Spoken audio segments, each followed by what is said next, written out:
If I were to pick one issue in Revit that I feel like has caused the most issue, it may not have necessarily come to me as a question, but it seems to have baffled, especially new Revit designers. It's why are my sprinkler heads coming in upside down?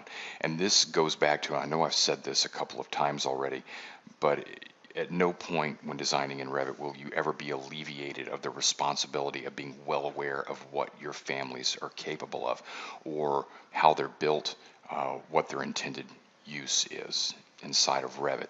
And the flipped heads is exactly that issue. So I'm going to bring in a sprinkler head. Now I've got a simple 10 by 10 room here, ceiling grid at 8 feet. You can see the ceiling there, and in the south view I've got this work plane. I'm going to bring in a sprinkler head. You can see the name of it here, sprinkler pendant hosted. So hosted meaning it's just got to be hosted to something, work plane surface. First, I'm going to place this on a face. So it's placing it on the face of the ceiling. Then I'm just going to place the same head, but on a work plane. I think, especially if you're new to Revit, it would be very easy to assume that these came in identically. They look about the same here, they look about the same here. But if I go into this 3D view, or better, I'll go into this elevation view, look what happened. This one, and this is again supposed to be a pendant, and I hosted it to the face of the ceiling, it came in, you could argue, the right way. The connector is facing up, so the pipe would come up out of here and then connect into your system. But this one came in upside down. Why? This is where the being aware of how your family is built comes into play. So let's look at the family itself for this head. And this slab, this solid inside the family editor is usually your indicator that this is intended to be a face hosted head, although you can host to a work plane. And then you can see that even though this is a pendant, and you can see here this is the top plane, it's facing upward. So it's actually drawn inverted. So when we go back here, or actually we'll go into this view, it makes a little sense how this one is upside down. It was drawn upside down.